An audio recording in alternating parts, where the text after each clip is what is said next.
Your apartment could look so much better, and it has nothing to do with your budget. The truth is, most small apartments look cheap because of 10 very specific, very fixable mistakes. And the worst part is that most people are making all 10 of them right now without even realizing it. So I am going to walk you through every single one and tell you exactly how to fix each one. Most of them for free, of course, and let's get into it.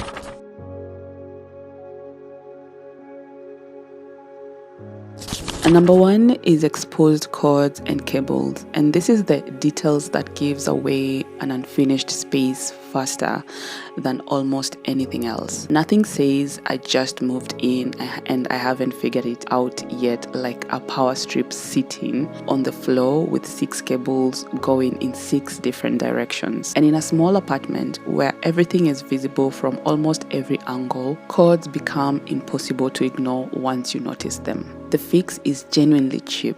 Cables, clips that stick to your skirting boards, Velcro cable ties that bundle cords together, cord covers that sit flat against the wall and can be painted over. You can sort every single cord in your apartment for under $10. It is one of the highest impact, lowest cost changes you will ever make. So do this fast. Number 2 is your curtains. So specifically where they are hung and how long they are. This is one of the most common mistakes in rental apartments, and it is doing serious damage to how your space looks and feels.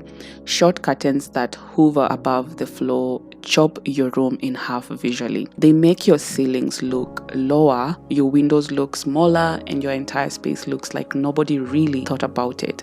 The designer rule is simple. Hang your curtain rod as close to the ceiling as possible and let your curtains fall all the way to the floor. Even in a tiny room, especially in a tiny room, this single change makes your ceiling look taller, your windows look bigger, and your whole apartment look more intentional. And for renters, you don't need to drill. Tension rods and adhesive hooks can hold lightweight curtains without touching a single wall.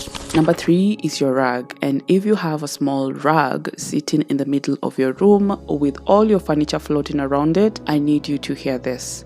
A small rug in a small room does not make the room feel cozy. In fact, it makes it feel like you ran out of budget. The rug should be big enough for at least the 2 front legs of your sofa and chair to sit on it. When furniture connects to the rug, it anchors the entire sitting area and makes the room feel designed rather than assembled.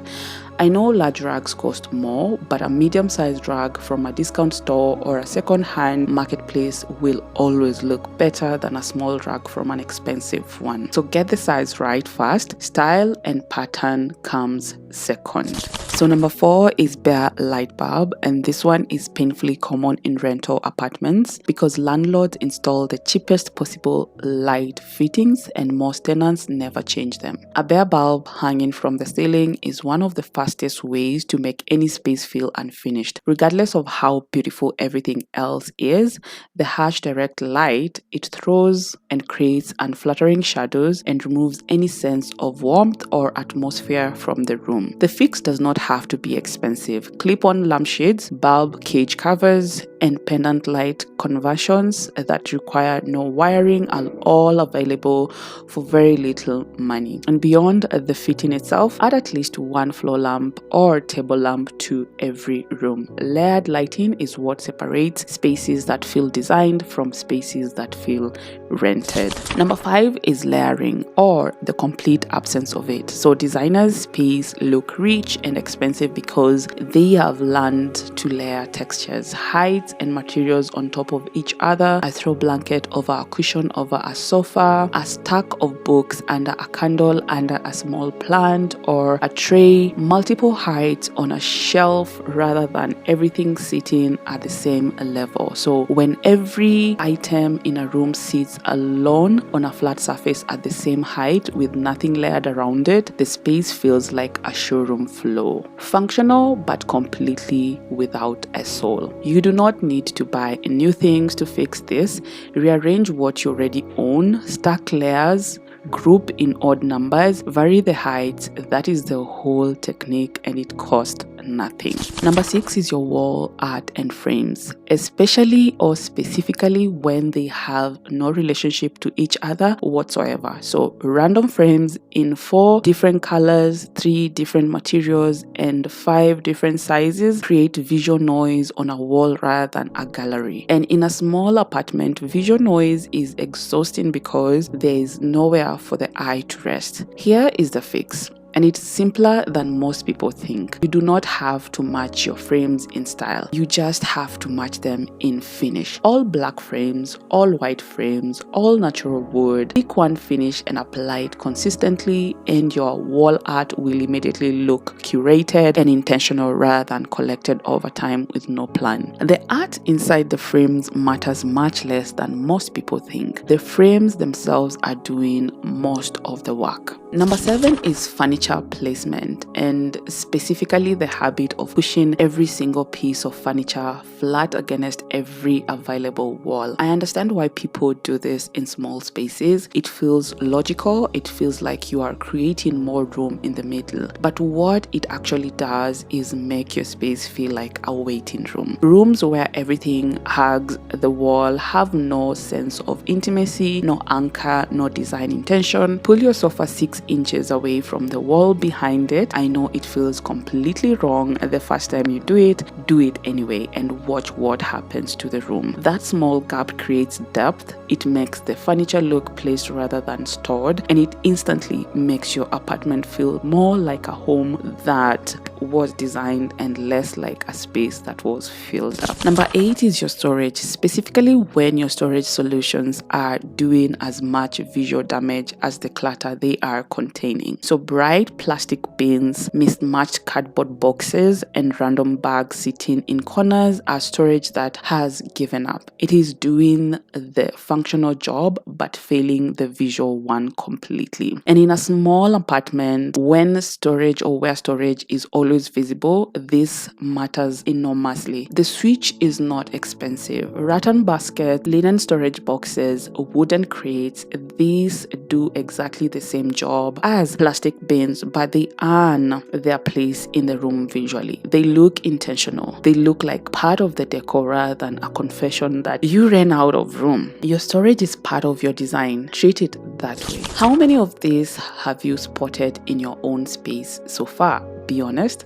Drop your number in the comments. I genuinely want to know, and keep watching because number 9 is one that most people completely overlook, and number 10 is the change that will have the single biggest impact on how your apartment feels every single day. So number 9 is the focal point, or the lack of one. So every well-designed room has one thing that your eye goes to first when you walk in. One anchor, one statement. Without it, even a tidy, reasonably styled room feels visually chaotic because the eye doesn't know where to land and ends up darting around without settling anywhere. That visual restlessness is what makes a room feel smaller and cheaper than it actually is. So creating a focal point does not have to be expensive. A gallery wall above your sofa, a large plant in a corner with a light directed at it, a styled shelf that is clearly more considered than everything around it, one piece of art that is genuinely large enough to command attention on a wall,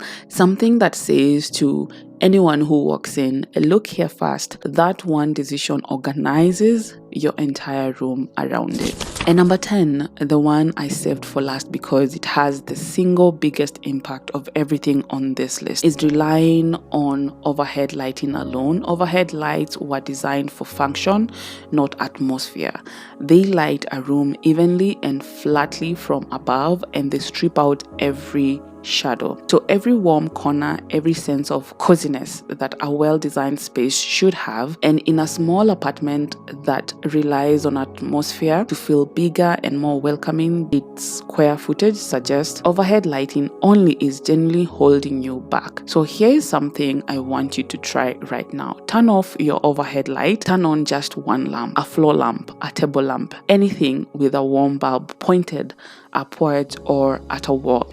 That soft warmer, more directional light you're looking at right now, that is your apartment potential. That is what it could feel like every single evening. One lamp changes everything. If your apartment is ticking out 3 of these boxes, I want you to know that every single one of them is fixable, and most of them cost nothing at all to change. Pull your sofa from the wall, turn off your overhead light and switch on a lamp, clear one surface and style it with 3 things at different heights. Start there. Which one are you doing first? Tell me in the comments.